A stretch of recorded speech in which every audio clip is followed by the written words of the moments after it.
Hello everyone and welcome to episode 73 of the WMMA 5 series here on the channel, as it is Pride FC's worldwide number 4, as it's Stevenson versus Melendez in the main event, which should be quite the barn-burning affair. That's a hell of a main event. I am excited for it, but before we get into that, we do have a couple of pieces of mail, as Rich Franklin recovered from his broken fingers, as he broke his fingers in his last fight against Tim Kennedy when he knocked him out with a head kick, I believe, in the final minutes of the second round. So that was quite the fight to see as well. And then Gabriel Gonzaga actually strained his wrist; he didn't break it, beating up Oleg Takratov. So that's good. We extended Nate Marquardt, and we signed the Viking John Olive Ainimo, who is right now at 12-5. He just lost it by split decision to Jeff Monson. Oh my god, I just got all types of tongue tied there. He's beaten Butterbean, which is just fun. But as far as big names, not really a lot of big names he has beaten. So not looking good. But I think he's the 24th ranked heavyweight in the world. So he'll probably be maybe not in the top 25 for Pride, but he'll be close. He might just be just outside the reach, but at 12-5, and I think he's ready to fight because his last fight was in February. So I think he's ready to go. Yeah, it looks like he doesn't have any medical suspension, so we'll have to get something set up for John Olav Enemo, who is 6'6", quite the tall specimen. He should be very, very good in our heavyweight division. Just we need some more, fresh new blood in the heavyweight division anyway. So glad we signed him up. Robbie Lawler's joined Hammerhouse, and then Alexander Zuka, who has been hurt, I don't know how many times this fucking series, has cracked his pelvis during training, and will not be competing against Antonio Silva, Bigfoot Silva, at Pride 36, as he is going to be replaced by Alexander Emelianenko, so that's kind of a no-brainer replacement there. He's torn his ACL. I think he's done something with his rotator cuff. I think we can look at his... Hell, yeah. So he broke his nose at the beginning, tore his rotator cuff, broke his ribs, and he's now cracked his pelvis all within back-to-back years. Not great. And he's going to be out for a year. By the time he comes back, it's just so funny because he's 5-11. He's had a shit record the whole time, but he's had some pretty good fights. He's had that fantastic fight with Masasaki Satake. He's had good and great bouts where he just gotten his ass beat, whether it's by Rampage or by Chicago, or even he beat Mark Hunt, which is fucking Mark Hunt. That just I'll never be okay over that, over how Mark Hunt did in his mind. But just another one bites the dust as far as injuries go. And that is all the pieces of mail. So now on to the show. Yeah, we got quite the card. 2 lightweight bouts, Jesus, in the main event and co-main event. Joe Daddy Stevenson taking on Gilbert Melendez, tough 2 winner of the lightweight division is Joe Stevenson, and we got Rashad Evans. We got both the tough 2 guys, and we got both the tough 1 guys, and we got Michael Bisping as and we had Kendall Grove, but he didn't do too hot. So yeah, and we have Matt Serra, who won tough 4. Man, we got just a bunch of tough guys in here. It's just kind of funny how that works out. But yeah, it's the way she goes. Most of the tough guys are awesome in the early days. Even, there's some seasons where it was kind of shitty here and there. But we got a lot of people from Tough 2. Obviously, a lot of people from Tough 1. And we got Keith Jardine. We got Rashad Evans. We have fucking Jason Von Flue. We got... and we obviously have Stevenson now. Like, we just got just about everybody from Tough 2 and Tough 1 as our main event. As this is Gilbert Melendez's 4th time main eventing a Pride event. Joe Daddy Stevenson, coming in here off of just a hell of a tear in the UFC. Beat just about everybody. He's beaten Toby Amada, who he just lost to in his previous fight, but he's beaten him before. He's beaten Sato. He's beaten Takanori Gomi, Scott Hines. One of the Gracies, Ralph Gracie, Wanda Baraga, Josh Thompson, Carl Uno, and Jens Pulver. So he's beaten just about everybody. And he's also beaten Joaquin Hansen. That was at the beginning of the mod at King of the Cage. Just crazy. Yeah, he's beaten just about every lightweight there is. And now he's going to take on Gilbert Melendez. And, depending on what happens here, assuming he's going to win, he'll probably get, there's that lightweight division we have right now is probably one of the most stacked divisions we've ever had. It really is just stacked to the fucking gills. We have quite the tandem here of lightweights. I mean, the top 10, 15 guys are some of the best guys on the planet, to be honest. So it's just, we're very, very fortunate. As Melendez trains at the American Kickboxing Academy, which Stevenson has an overall record of 2-0 against other members of that team. Stevenson trains at the Pit, which Melendez has an overall record of 1-1 against other members of that team. As Stevenson is the second-ranked lightweight in Pride. Melendez is 8th. Gilbert Melendez has won 3 of his last 5 fights by decision. This is the first time they have fought, and this is obviously the debut of Joe Stevenson, as he is coming off a Blurcat staff picks of 7-0. That is nuts. Especially because, Gilbert Melendez, former fucking lightweight champion, no slouch by any means. But it's crazy how Gilbert Melendez is not even in the top 5. That's how stacked our lightweight division is. The guy is 14-3, 5-2 in Pride. It's only lost to BJ Penn and Jens Pulver, both in title fights. As far as in Pride FC, he's also lost here at M1, his last fight in M1. But, I mean, it's just crazy. Crazy how talented this lightweight division is, how young everybody is, too. I mean, you see Gilbert Melendez 24, Joe Stevenson 26, BJ Penn still in his 20s. I think Jens Pulver's in his 30s, but that's the oldest. As far as the top 5 guys go, it's just nuts. It's Joe Hurley and Carl Uno. As Joe Hurley, the 14th ranked welterweight in the world, 14th is Carl Uno, 16th is Joe Hurley. Yeah, thanks to our weird-ass weight classes, we fucked up the entire world of what everybody is. But that's okay. Joe Hurley has won 3 of his last 5 fights by decision. First time they have fought. Carl Uno does have the Blurcat staff picks at 5-2. Didn't mean to click on Joe Hurley there, but we'll just go ahead and go right back to it. 16-4-1, 1-0 in Pride FC. Just beat Pat Healy at American Bushido 11 in July.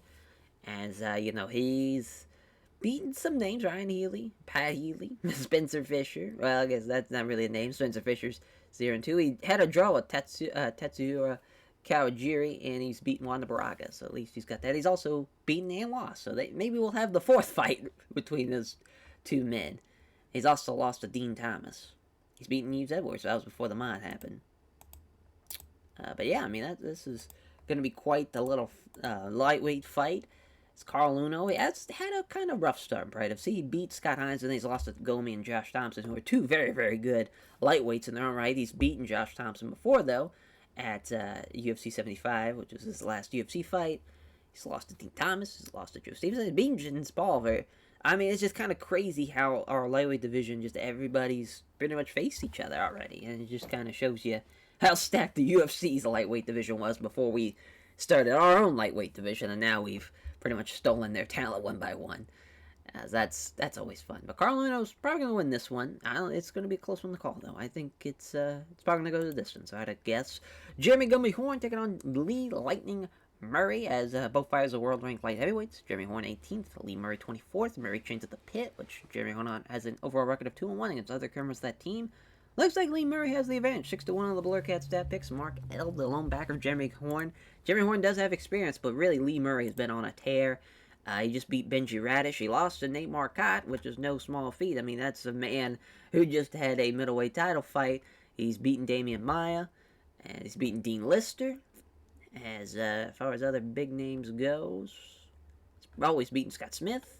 That was his first fight. I mean, he's taking on some names. He's taking on some guys that are really, really good. And I mean, Jeremy Horn, he's fought a lot of dudes. He's fought quite a bit of times. This will be his 14th fight in Pride FC, which is just kind of crazy to think about. Way back in November of 2000, beat Horace Gracie by split decision. He beat Guy Metzger. Really, his biggest win is against Vitor Belfort and Rich Franklin. He's lost to just about everybody who's who, Murillo, Chuck Liddell, Marcotte. He's lost to Marcotte twice, actually. He's lost to Anderson Silva, and Alex Stiebling, too. Most of those guys are former middleweight champions.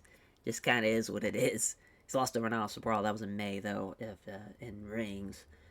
Lost by a rear naked choke. Seems like he'll either lose or win by a rear naked. Well, it just he lost by the leg lock by Orhan Faircloth 51 seconds in at Shockwave 2006. But here, looking for his 14th fight, looking to get a win and even up his record. Usually has some good fights, this Jeremy Horn. We'll see what happens here in this And that fight there is the monster, Kevin Randleman, taking on Naoya Ogawa. Ogawa submitted 3 of his last 5 opponents. Randleman trains at Hammer House, which Ogawa is 1-1 against other members of that team. First time they have fought, Ogawa's going to have a significant weight and reach advantage, having 6-inch reaches advantage on him, but it's not going to matter. According to the betting odds, it's Kevin Randleman being a large margin favorite. Listen, he might be a large margin favorite, but he is 2-7 in Pride, 12-10 as a whole. It saddens me how poorly Kevin Randleman has done. He beat Simi Shalek with a belt, then lost to Ice Cold Igor, and it's been downhill ever since. We probably should have pulled him after the Tom Erickson fight, but it was a fantastic fight, and I just felt bad. I was like, alright, we'll give him Volkan, he'll beat him. He did, and then he got knocked out by Randy Couture, then he lost by armbar to Frank Mir. I mean, he's beaten, or he's not beaten, he has beaten some names. He's beaten Pete Williams, and Simi Shalek, and Josh Barnett, Pedro Hizzo. He's beaten some names, but he's also lost some names. Ice Cold Igor, Big Nog, Barnett, even though he's beaten Barnett. Lost to Pete Williams, even though he's beaten Pete Williams. He's lost to Tom Erickson twice. He's lost to Couture and, Frank Mir. Kind of crazy. He's been at 5 American Bushidos, and now he's finally back in Japan. Maybe this is what he needs. Maybe a nice little trip to Japan to clear his head and to fight here at Worldwide. As Naoya Ogawa is 9-6, 7-6 in Pride, as he won at Pride 6. That was before the mod started. Gary Goodrich, leg lock, as he's beaten Nobuyuki Takada, Kazuki Fujita, Yoshihiro Takayama, Bob Sapp, and Mark Coleman. So he's beaten Mark Coleman. See if we can add Kevin Randleman to that list and take out all of Hammer House. He's also lost to Mark Coleman, too. So I'm assuming that's where the 1-1 comes from. As we have, man, oh man, that's an interesting one. I wouldn't count out Ogawa, even though Randleman's going to be the large margin favorite. Marc Hughes taking on guy the same name Metzger as Marc Hughes trains at Melted Fighting Systems. Metzger's overall record of 0-1 against other members of that team. Hughes has won 4 of his last 5 fights by decision. They are at the very top of the 25 rankings, or the very bottom, rather, of the rankings of the middleweights, 24th and 25th. As Metzger has not won since February of 2004. Not looking good for the Sandman here. He is 26, 16, and 12. Now, here's the thing, though. Didn't have a fight in 2005.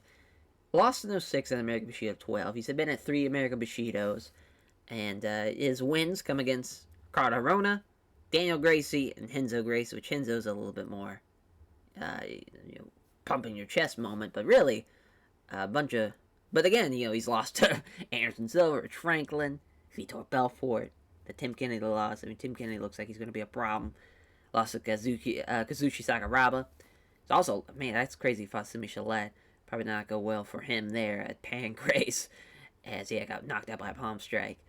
He has some pretty great fights. You see there a couple of, in the beginning stages of the mod, he was a guy who could deliver, even though he was losing a lot. He could deliver in a lot of fights. But, man, if it wasn't for that Renzo Gracie one, he'd probably not be in Pride FC anymore. But then he, got a couple of tomato cans his way, and now, next thing you knew, he was fucking still in Pride FC, even all these 7 years later. But, it's not looking good for him. He's 39, about to 29. He's going to take on Marc Hughes, and probably is going to lose. Even though he has... Well, he does have the significant weight advantage and the 7-inch reach advantage, and he's got the Blurcat stat pick, so maybe he can win. I wouldn't count out Marc Hughes, though. Marc Hughes, quite the wrestler. 3-0 in Pride FC, 14-5. He's beaten Chris Lieben, Ryan Jensen, and Stephan Bonner. And 2 poor fights and a decent fight, all by split decision, which is not looking good. He's beaten Tough One alumnus Josh Rafferty. As, I think he's just on a Tough One. We need to throw him some other tough guys. Those, Stephan Bonner and... Oh, no, he's beaten Stephan Bonner. Oh, my God. He's beaten Bonner, Lieben, Josh Rafferty. We'll have to sign Sam Hogar or Bobby Southworth. Have him take on him. And so we'll just keep Mark. I guess I'll have to throw him Forrest Griffin. Let Forrest kill him. As, if he wins this one. If he does. I don't think he will, though. It's looking like the Sandman might win this one. Ryan Jensen taking on Stephan Bonner. Speaking of these two men. As Ryan Jensen and Stephan Bonner. Bonner trains in the American Top Team. Jensen has an overall record of 1-0 against other members of that team. Ryan Jensen has won 4 of his last 5 fights by decision. My God. First time they have fought. Bonner's going to have a significant weight advantage and a 9-inch reach advantage. That is nuts. We've had a lot of reach advantages here on this card that are in the 7, 8, and 9 inch category. And this is not looking good for Ryan Jensen. He's got the slight advantage, though. Looks like it's 4-3. But Ryan Jensen 1-1 in Pride FC as he's lost to Marc Hughes in the debut, but beat Masatsu Yano. He's also beaten Josh Rafferty. So, nice that Josh Rafferty's just a punching bag. As he's also beaten Travis Luter, Travis Fulton. It's Jason Miller. Yeah, he's beaten some guys. Not big names, but he's beaten some future names, I guess you could say. And Stephen Bond, 11-7, not the greatest record. Been a part of rings since 2003. Think, I signed him and I was just kind of like, we need him in rings. And usually I try to wait till the guys have, at least a couple of win streaks. But he'd win 2 and he'd lose either 1 or 2. And Caleb Starnes, a tough 3 guy. That's another one. As he's lost to Bobby Southworth, tough one. Tough one fight. As he lost to him. That was in rings.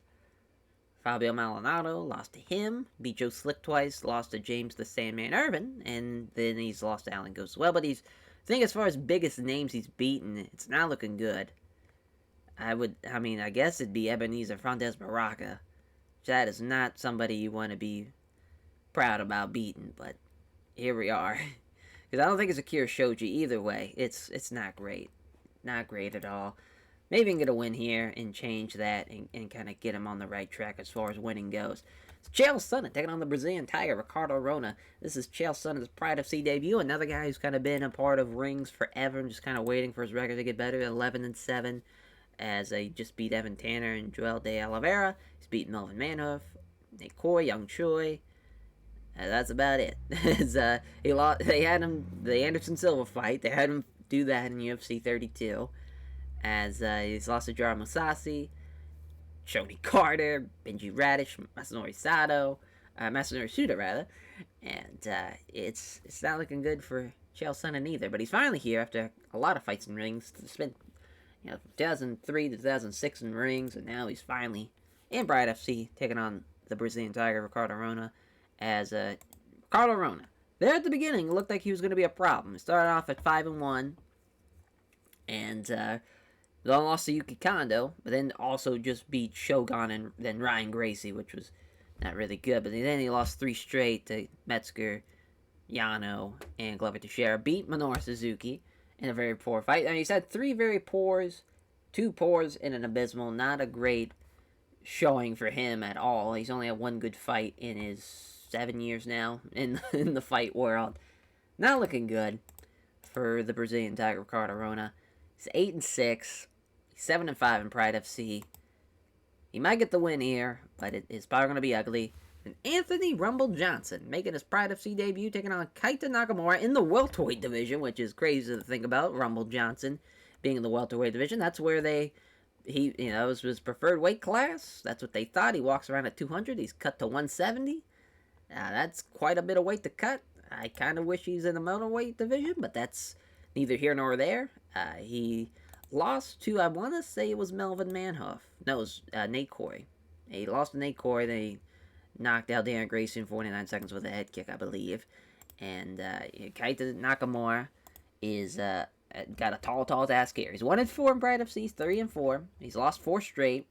Carlos Newton, Donghoon Kim, Takanori Sato, and Jae-Suk Lim. 2 poors and 2 decent. Not looking good for him. But, in the welterweight division, we kind of need bodies out there. And we're going to throw Rumble Johnson at him, see what happens. This is going to obviously be the first time they fought. Johnson is going to have a significant weight advantage and the 5-inch reach advantage. And it's his, obviously, debut is going to be the betting odds favorite by a big margin, looks like. Yeah, he's probably going to fuck up Keita Nakamura. And I just think Rumble Johnson, he's going to be in a great opportunity where there's a lot of just wrestlers in the welterweight division. There's not a lot of guys who will stand up and bang with him, which is going to be pretty interesting as far as a clash of styles. If he stays in the welterweight division, I might bump him up the middleweight, though. It really depends. Really all depends. So he's 1-1, 3-4. Wrestling, kickboxing, Jiu-Jitsu. No teams for both guys. Minus 430, plus 340. Tokyo, Japan. Boca Raton, Florida. When I say I pronounce that right, I hope so. 23, 22, 6'2", 183, 5'11", 175. Yeah, he's pretty big. He's pretty big welterweight. Big John McCarthy's a referee.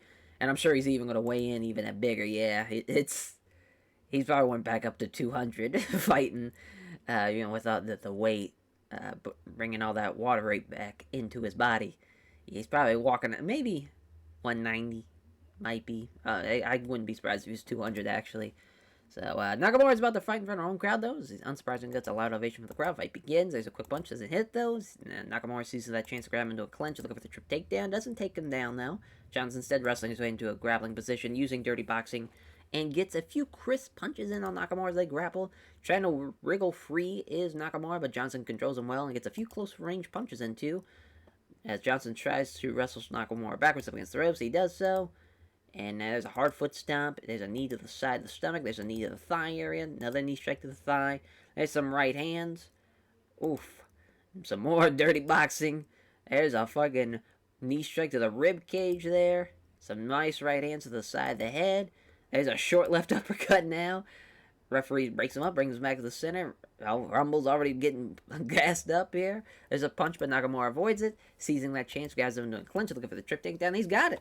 It's complete, and he's left turtled up onto his hands and knees. Nakamura's on top of him, looking for a rear naked choke. Oh, boy, can't fight it off, and once he is flattened out, he has to tap. Wow.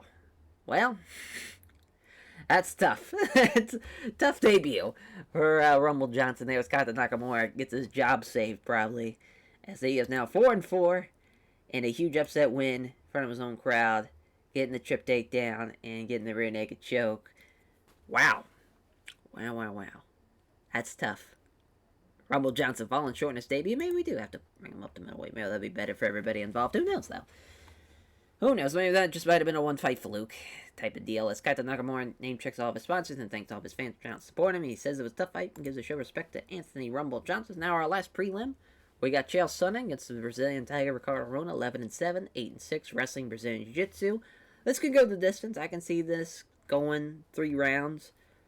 6'1", 5'11", 205, 205, 205. Let's see. Rio de Janeiro, Westland, Oregon. Ringside judges. Here we go. Chael Sonnen not touching gloves. Gets in close, clenches with him. Wrestling up against the ropes. As he got stuck. He's just trying to maintain control. But Rona turns around, so now Chael Sonnen's the one who's backed up against the ropes. Got him there. Short punches against to the body, the side of the head. Trying to maintain, but Chael now, again, wrestles his way out of trouble and turns him down. Rona's back against the ropes. Just complete control. Dirty box each other for a minute. Naguma brings him back up. And they're back into a clinch. Pushes him back up against the ropes. He's got him pinned. And again, they're just a little tick for tat. There's just two men are just too similar for each other. As we got a tight body control from Rona, as he's slowing wearing on Sonnen down by pressing him up against the ropes and leaning all his weight on him. Grueling grappling contest continues for the next 60 seconds, with both fighters looking to avoid leaving in the openings. Looking for a sharp looking for a sweep, and he does so. An outside leg trip sweeps Sonnen down to the ground where he's left on his back pulling guard. Now he's just going to smother on top of him. A few strikes. Yep, Rona's just going to lay and pray. Yeah, lay and pray. More just weak shots. Stands it back up with a minute 20 left. Sonnen gets in close. Minute left. Trying to wrestle him against the ropes. And he's got him there. As again, Rona proves to be too good. Makes him turn around so he's back. And he's looking for a trip. And he's got it again right before the end of the bell. That is tough. So, yep, I would say Ricardo Rona won that round. Not looking good for Chael Sonnen in his debut. Looks like he's going to be 11-8. And so here we go for round 2. Chael Sonnen steps in, works his way into a down position to clinch. He does so. Achieves it. Can't really do anything thanks to the complete control that Chael Sonnen has over him. 30 seconds elapses. Very little happening. As now he's got him turned against the ropes, looking for another trip. Chael Sonnen's got to block those trips. And now he's just going to stay on top of them for the remainder of the round, I'm assuming. Yep, just pounds away, but calmly deals with them. Just weak shots, smothering, and yep, fucking Ricardo Rona. Last round, Sonnen aggressively moves in, grapples with Rona. He's going to have to finish him at this point. Using his wrestling skills, Sonnen's trying to push him against the ropes. He can't do it. Ends up being out-wrestled. Can't do it, though, as they keep just fighting for positions. As now he's trying to push him against the ropes. He does so. Now he's got him back to the ropes. And it gets reversed again as he pushes Sonnen against the ropes. Keep complete control. Grueling grappling contest continues for about 30 seconds. Naguma breaks up, brings back to the center with 2:30 left. Chael Sonnen's starting to tire touch, as is Ricardo Rona. Sonnen gets in close, clinches with him, tries to wrestle him backwards up against the ropes. He doesn't manage it though. Rona defends it well, looking for the trip, and he's got it. And that pretty much seals this one for Ricardo Arona. My God. Yeah, he's just going to stay on top of him at this point. That's the end of the fight. Yep. Yeah, I mean, I can't knock it. Sure, is it boring, but, I mean, Chael Sonnen had all the chances to defend it. He didn't defend it at all. All the takedowns were completed. That's all she wrote there. Another very poor fight, Ricardo Rona. Maybe we should send him down the rings or something. Not good. 11-8. 9-6 for Ricardo Rona. Not looking good. As Ricardo Rona thanks his sponsors and all of his fans. He praises Chael Sonnen for a tough fight. There's no doubt that Ricardo Rona benefits from being interviewed. He knows the value of building a name. First main fight card, Ryan Jensen taking on the American Psycho Stephan Bonnar. 12-4, 11-7, Chicago, Illinois, Omaha, Nebraska. A couple of Midwest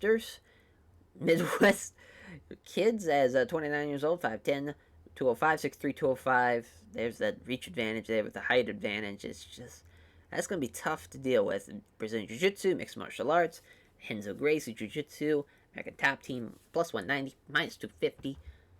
Here we go. Mario Yamasaki's our referee, ringside judges. They weighed in at 205 yesterday, but it's obvious that Stephan Bonnar is much bigger now. Opening bell. 1-2 from Bonnar fails to land.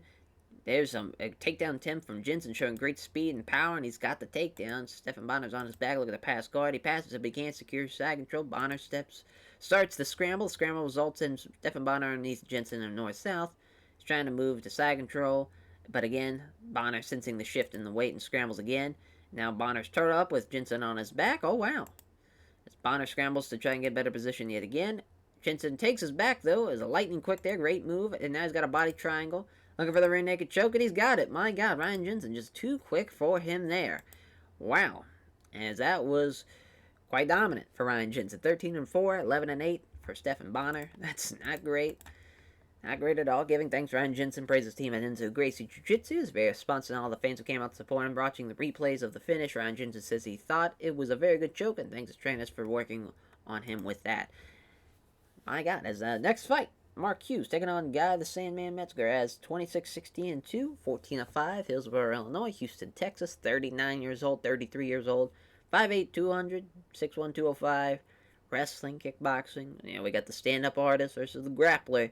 It's close, the betting lines give the striker the advantage.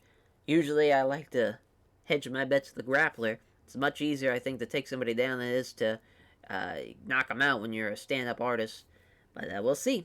Military Fighting Systems, Lions Den. Here we go. Hideki Nagumo is our referee. Ringside judges. The pre-fight face-off, rather, only serves to showcase how much taller Metzger is as he towers over Marc Hughes. Here we go. Can't hit the sub left jab. Hits a nice straight right hand, though. Without taking too much damage. There's Marc Hughes clinching up with him, trying to muscle him against the ropes. He does so. As he's trying to maintain control. Metzger wrestles his way out of trouble and circles back to the center. That's a great job by Metzger. Looking to unleash now. Looked like he was about to step in and grab him. Metzger took the initiative first as a 1-2, but can't land either blow. Misses. So he lands the left jab, but misses the big right hand. And Hughes is able to grab him up against the ropes. As Metzger out-wrestles him, though, looking for the takedown. It's unsuccessful as Hughes maintains a good base. Looking for the trip. Again, stops it, and this time he takes control of the grapple. Looking to muscle up against the ropes. Metzger, though, doing a great job on the defense. He's not letting himself be driven back, not letting himself be taken down. As Hughes, again, stops that takedown from happening. As Hughes is now trying to push him against the ropes, he does so. But again, Metzger gets out of the ropes and out of trouble. Back into the center. Hughes looking very tentative. Pokes out a quick jab that hits. There's a left jab, but finds nothing there on the big right. There's a quick 1-2. Doesn't land either blow, though. Seizing that opportunity, Marc Hughes clinches. Using that wrestling skills, Hughes is trying to push Metzger up against the ropes. He does so. As now Marc Hughes is simply, he's smothering him now, having this control. They remain there for at least a minute, hitting each other, strip punch to the body and the side of the head, pressed up against the ropes. They remain up against each other, against the ropes for the next minute or so, posturing and throwing occasional strip punch to the body. Referee restarts him back to the center. Has a left jab and finds nothing there on the big right. Again, Hughes gets a hold of him. Again, trying to wrestle him backwards, but he can't, though. As, he's clinched with Hughes, looking for another takedown. Marc Hughes doing a tremendous job of blocking all these takedowns. Metzger again ends up backed against the ropes, looking to keep control. They remain there, hitting each other with short punches for about a minute against the ropes. Back against the ropes. He can't really do much thanks to the control that Hughes is controlling him at, and they remain there for at least a minute, basically till the end of the round. He wrestles backwards against Hughes, turning him enough so he can escape from the ropes. As Hughes is willing to take a few shots if it gets close enough to wrestle. A jab is wide, but he catches Hughes with the right hook. Without taking too much damage, though, Hughes gets in with the clinch at the end of the round. Yeah, I mean, Marc Hughes definitely did a great job stuffing all them takedowns. Did a great job of landing more shots. I think Marc Hughes is winning the fight, and I think he's... Guy Metzger's doing a great job of pushing the pressure of the fight and being the one who's really initiating a lot of the takedowns and stuff, but I think it's a fair play to Marc Hughes for stuffing him and landing more shots. Not exciting, though. I will agree with the crowd. Some audible boos from the crowd. Was the most exciting round we've ever seen. Hughes may have been aiming to get in close, but again, Guy Metzger is the wrestler. There's a two-punch combo, but Hughes avoids both of them. There's another two-punch combo, doesn't hit either of them, and now he's got him in a clinch, looks like. Look at the muscle against the ropes. He does so. Keeps him there. And next 30 seconds sees him doing very little in the occasional short punch to the body. Still got him smothered.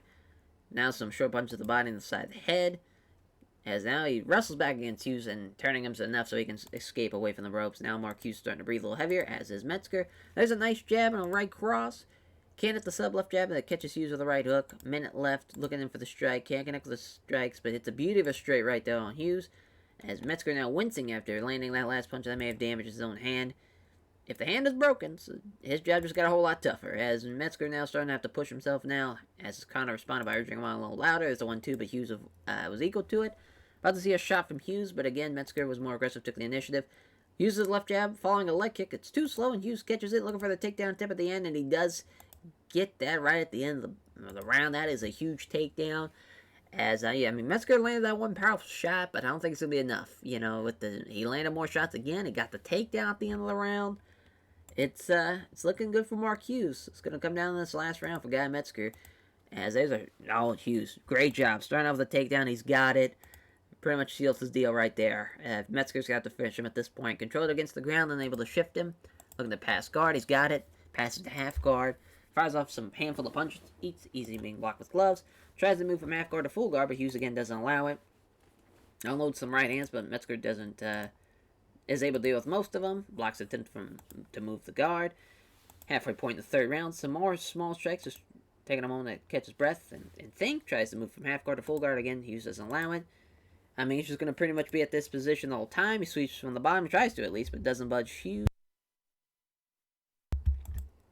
As I know, they stand back up with 27 seconds left. As he fails to find his jab, it's a straight right. And oh, there is a big, large gash above the eye right at the end of the round. Oh no, that is not good for Marc Hughes, but I don't think it's going to be enough. That was a hell of a jab, but I don't think it's going to be enough. We'll see what happens. Yep, unanimous decision for Marc Hughes. Marc Hughes finally gets away from the split decisions and keeps the wins rolling now 4-0 in Pride FC 15-5. Guy Metzger 26-17-2. Man, he's lost 3 straight. It's not looking good. He was it's a close one though. You know, minus 180, plus 140. It's just it's not his time really. As Marc Hughes thanks everyone connected to the Melendez Fighting System for helping him prepare for the fight. Then the sponsors for supporting him financially. He praises Guy Metzger for the tough fight. And now our next fight. The Monster, Kevin Randleman, taking on Neo Ogawa, 12-10, 9-6. Wrestling versus Judo. No team for Ogawa. Hammer House for Kevin Randleman. Minus 730, but I would not... Listen, I wonder if he'll show him... He was like... Yeah, he was minus 900 against Tom Erickson and lost to him. I would not put anything against him. I mean, this man has lost when he has been the heavy favorite before. But it's going to be... I think this is going to be one he can win, though. We'll see. we shall see. As both men who kind of just desperately need a win. As Mario Amasaki's a referee, ringside judges. As Ogawa's towering over Kevin Randleman at 6'4" to the 5'10" Kevin Randleman. We are underway. They touch gloves to start off, closing the distance. Obviously looking to strike. There's a jab and a nice straight right hand. Randleman looking to stand up with him. As there's a counter jab, doesn't connect though. There's a can't connect with the jab, lands the big right hand. Another can't connect with the jab, but he's landing that big right hand as Ogawa's circling and smirking. As there's a left jab, but Ogawa avoids the big right finally. Closes in on Ogawa, looking to unleash some strikes. Connects with the jab, but again misses the big right hand. Throws a punch, but Ogawa avoids it. Ogawa comes in and gets the clinch. So I'm trying to push him against the ropes. He can't do those. Randleman gets the more dominant position in the clinch. And now he's looking for the trip takedown. Can't get him down. Oh, looking for the slam, and he fucking slams him. Hell yeah. As Randleman clings very tight to Ogawa while using short strikes. Is clearly trying to minimize the threat of a submission. Trying to catch Randleman with the punch, but it's off target. Those are minor strikes. Again, still wary of a submission, keeps him very tight up against Ogawa.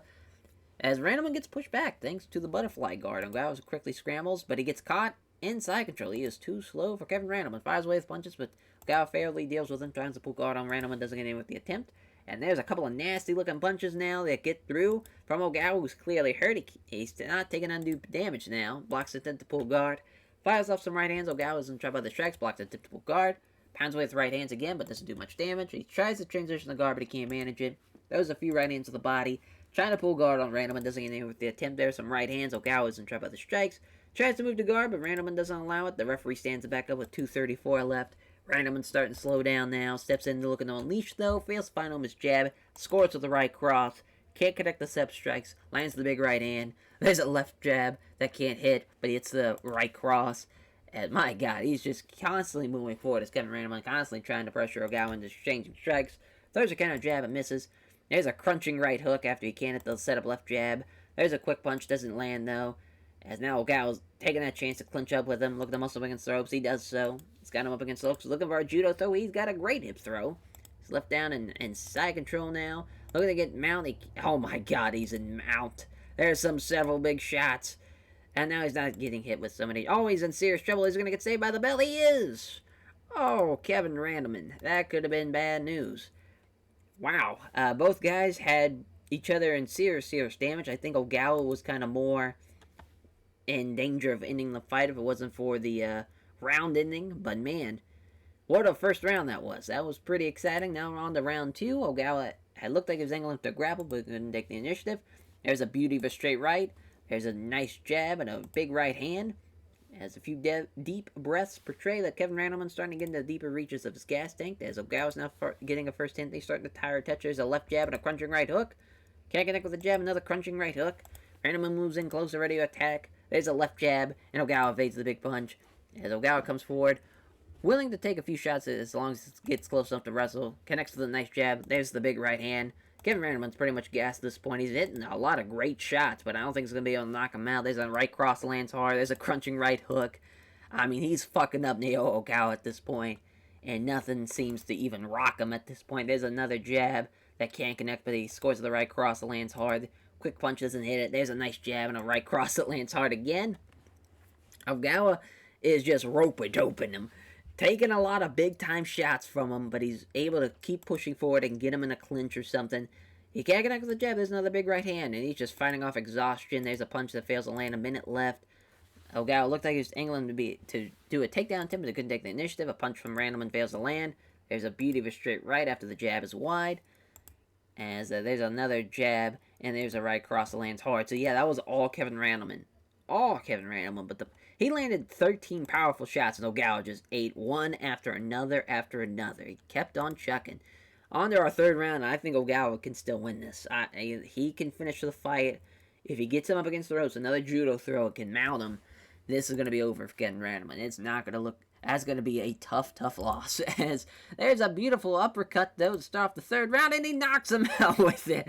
There's... I'm talking all that shit, like, oh, Ogawa can still win this one. 14 seconds left 14 seconds into the third round, rather. Gets knocked out by an uppercut.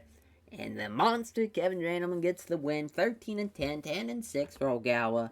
What a big-time win for Kevin Randleman. He needed that one in the worst of ways. What an entertaining fight, too. That was a lot of fun. He's going to fight Gary Goodrich. Oh, boy, that'd be a hell of a fight to see. Kevin Randleman gives a name check to everyone at Hammer House, all of his various sponsors, and all of his friends, family, and supporters. I kind of spoiled what he was going to fight here, but I mean, I just saw Gary Goodrich. I was like, oh my God, that fight would be awesome. As Jeremy Gumby Horn taking on Lee Lightning Murray, 13-2, 44-13-4, Great Cedar Rapids, Iowa, London, England, 29 years old, 31 years old, 6 foot 205, 6'1", 205. Brazilian Jiu-Jitsu, kickboxing, the wrestler, or the grappler, rather, in this case, I wouldn't say the wrestler, the Jiu-Jitsu artist, this is the kickboxer, Melendez Fighting Systems, the Pit, minus 190, plus 150. Should be interesting. Refereeing this bout, Mario Masaki, ringside judges, fight begins. Circling warily is Jeremy Horn, looking for his chance to get in close and grapple. Lands a left jab, but Horn evades the big right punch. Horn had looked like he was angling the grapple, but couldn't take the initiative. There's a quick flurry of punches from Murray, sees the two of the three hit home, but misses the vicious right hand. Murray comes forward as the two fighters start trading blows. There's a counter left but doesn't connect. As they can't connect with the left jab, but there's a powerful leg kick though. Comes forward and walking down Jeremy Horn. There's a counter jab but misses from Horn. Can't connect with the jab. There's a nice straight right hand that lands hard.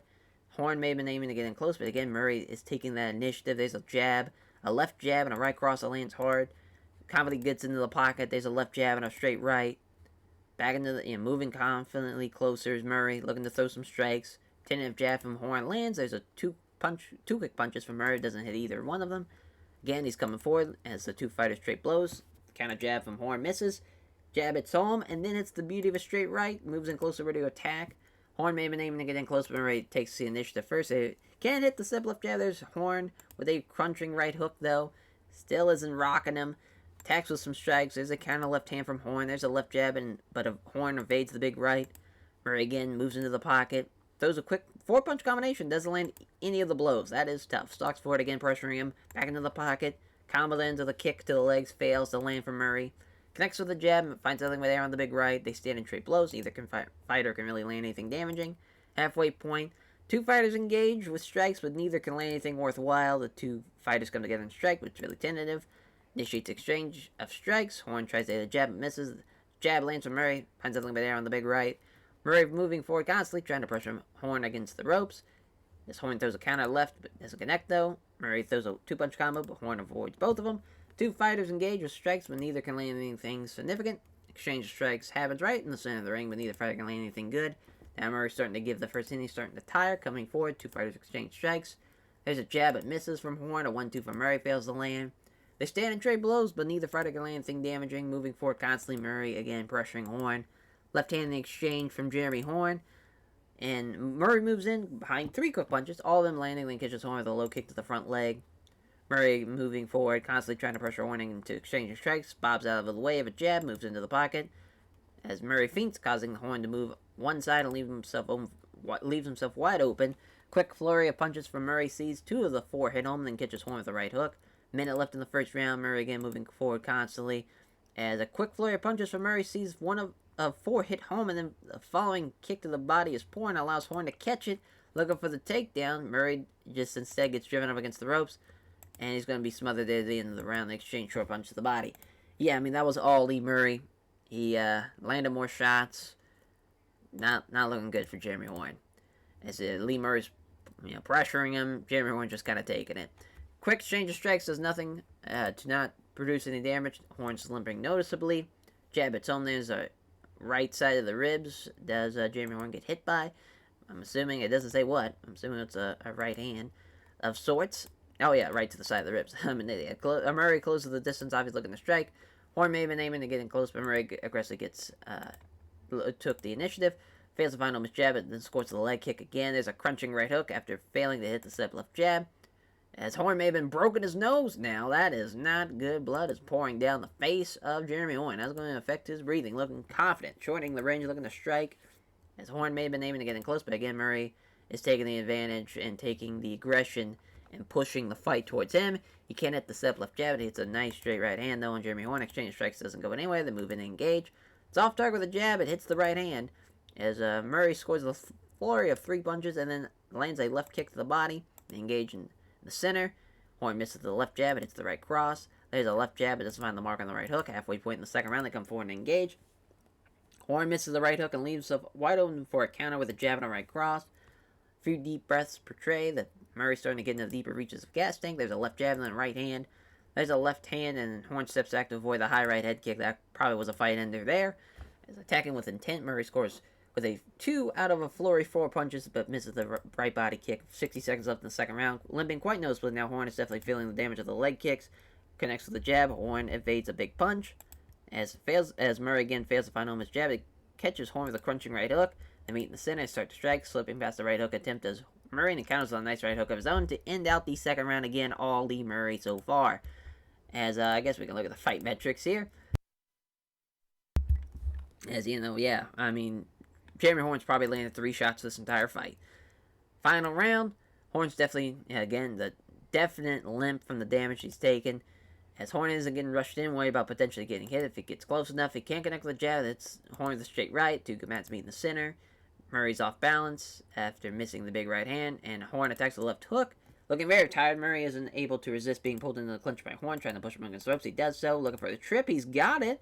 Gets thrown to the mat, no problem, and he's inside control. Murray is blown up at this point, and Jeremy Horn doing a great job, even with a potential broken nose, taking them down with a trip, and now the knee to the ribs, looking for Kimura. Boy, that would have been nuts if that was the end of the fight right there. Tries to move the guard, but Horn doesn't allow it, using as Horn hits another knee just above the hip, halfway point. Horn fires off a handful of punches, each easily being blocked with gloves. Inside control, Horn catches his breath, can then just throw a couple punches to the body. Trying to move the guard, but Horn doesn't allow it. Mario Masaki stands it back up with a minute left. That is tough. Looked there about to see Horn try to get some grappling initiative, but again, Murray was more aggressive.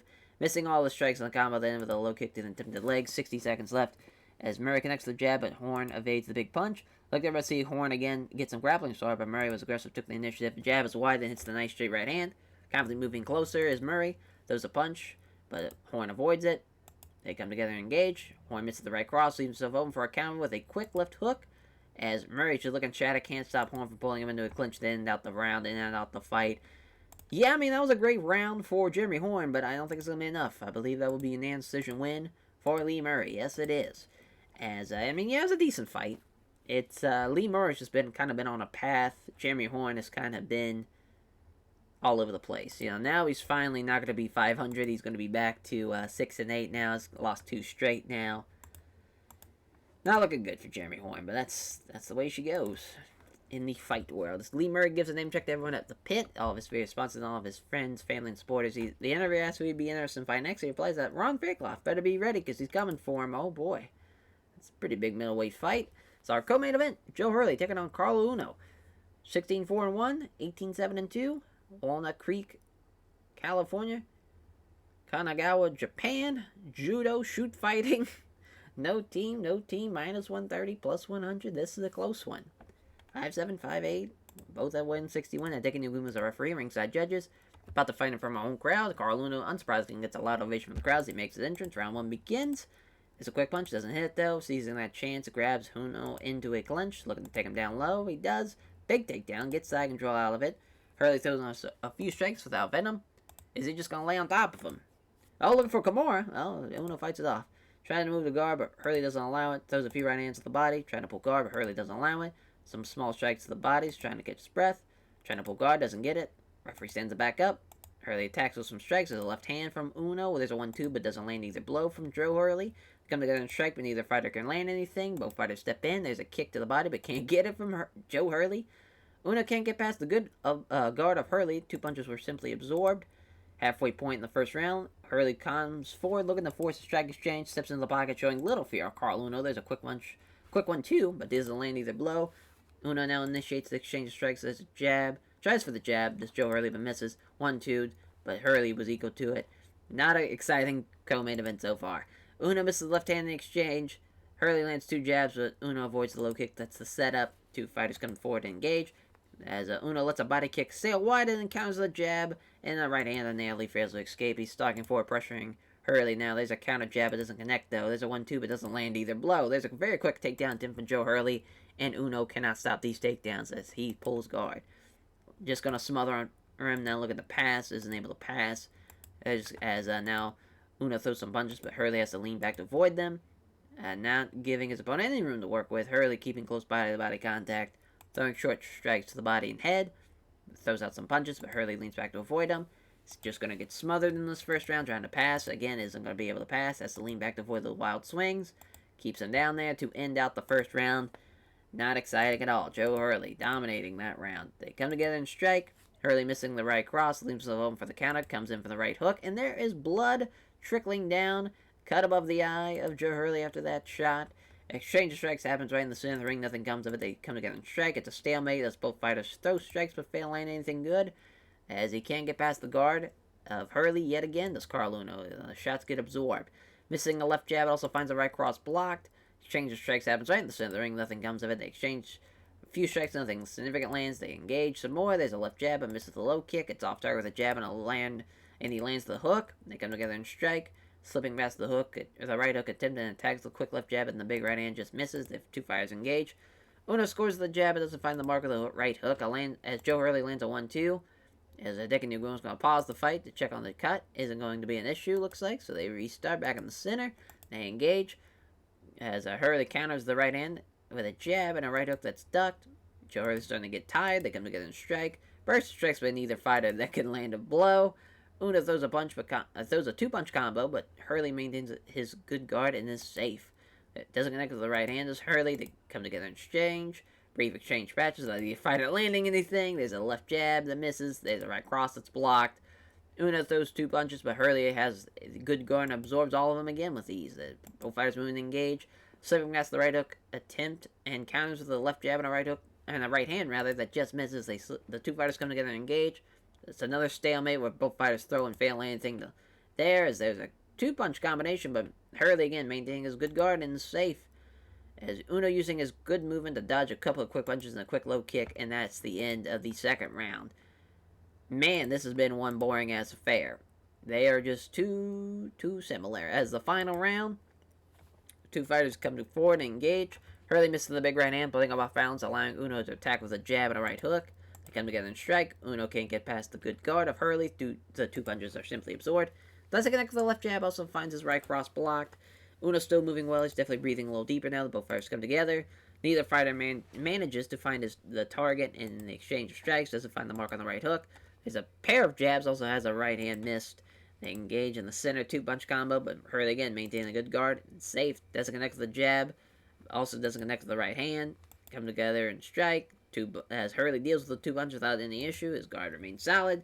Tries the right hook, but misses. The two combatants meet in the center. They start to strike. Again, another two-punch combo that's safe, thanks to the good guard.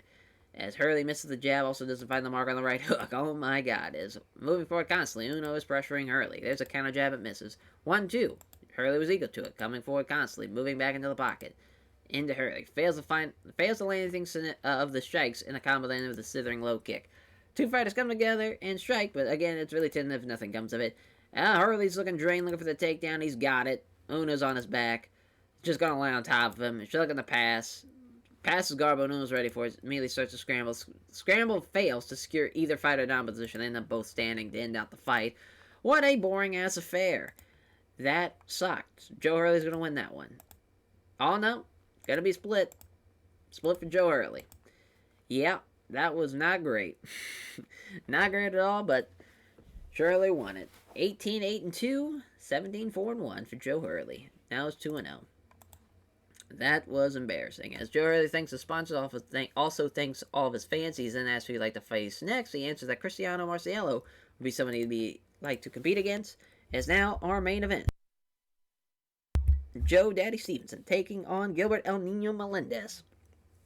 16-3, 14-3, Brazilian Jiu-Jitsu, Wrestling, Boxing, 5'9", 161, 5'7", 161, 24, 26, The Pit, American Kickboxing Academy, minus 490 for Joe Daddy Stevenson. That is crazy.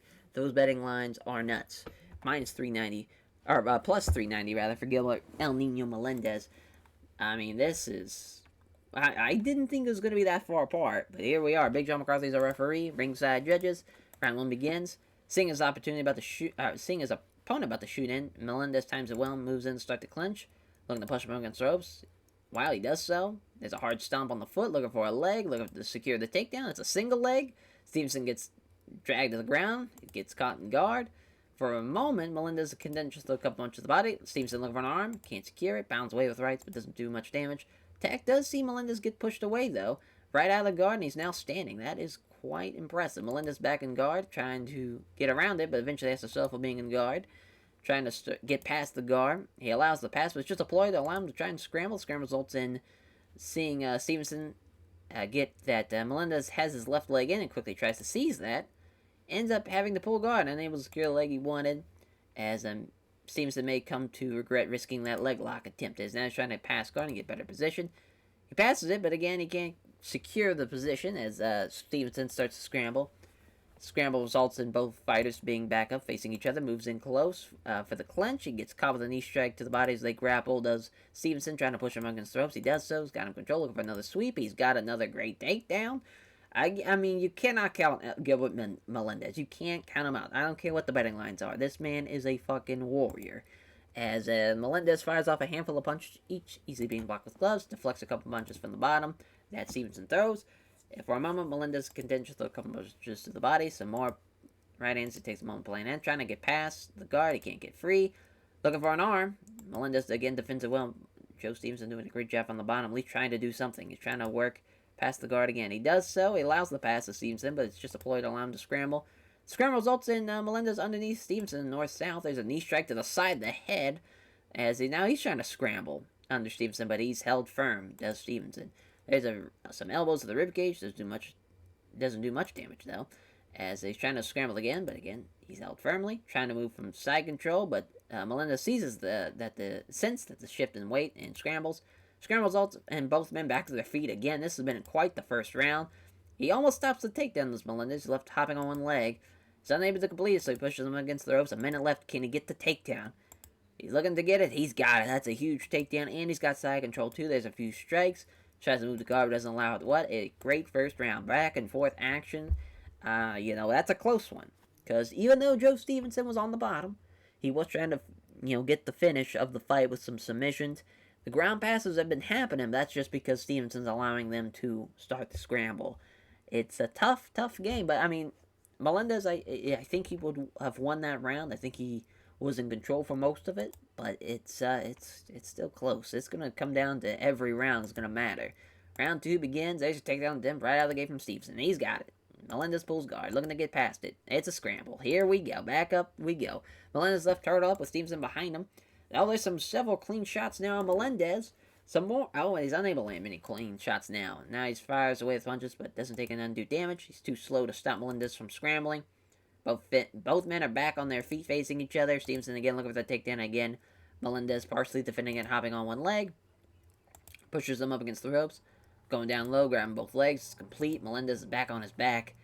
Not looking good for Melendez in this round. Looking to gain better positioning. He passes, but again, Melendez, both men are just ready at all times. The scramble allows Melendez takes fucking Joe Stevenson's back.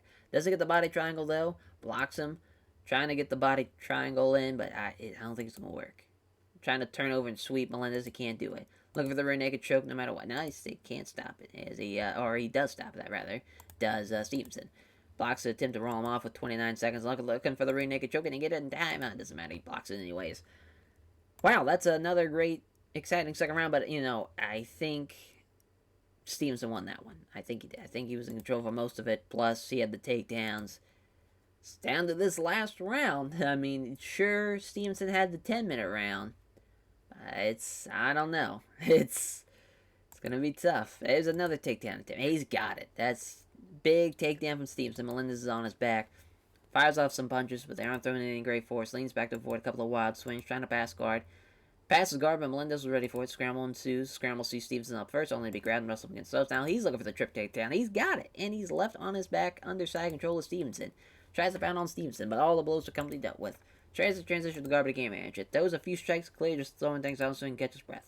Trying to pull guard on Melendez, doesn't get in with the attempt. Halfway point, there's some right hands. Stevenson is in trouble with the strikes. Blocks Stevenson as he tries to transition. Stevenson tries to get a knee strike to the ribs. As there's he does so. I don't think there's no trying. He takes a knee strike to the ribs, does Stevenson. There's a few strikes without venom. Trying to pull guard on Melendez, doesn't get in with the attempt. A minute left. Stalemate from the referee stands back up. 53 seconds. Will someone get another takedown here to end out the fight?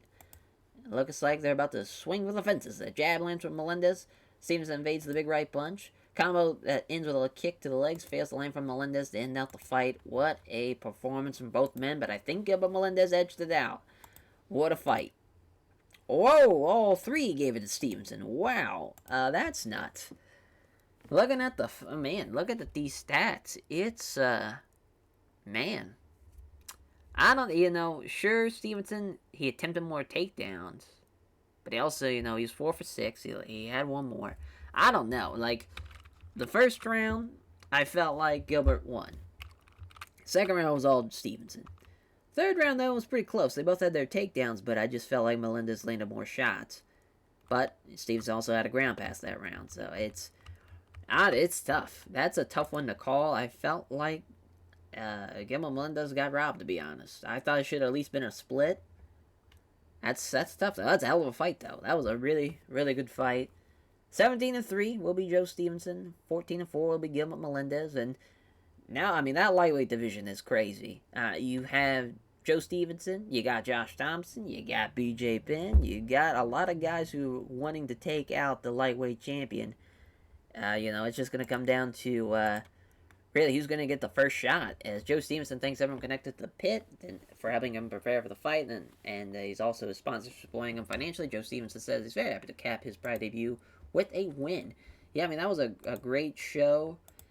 Commercial rating probably wasn't great because of the level of commercial rating from probably Joe Stevenson, as far as, this was being in a low level national, as far as in Japan. See what Gilma Melendez is. Wow, he's only high level regional. That's kind of crazy. I mean, sure, we decreased a lot of pop in Japan and in Canada and Russia, it looks like. Well, pretty much everywhere but the U.S. But I'm still proud of the card. I thought it was really, really good.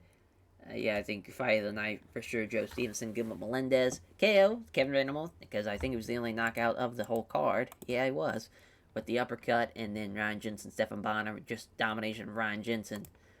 I feel like that's all to the right people, as that will do for this episode. Thank you all for watching, and we'll catch you guys next time for more WMMA 5 action. Take care, everyone.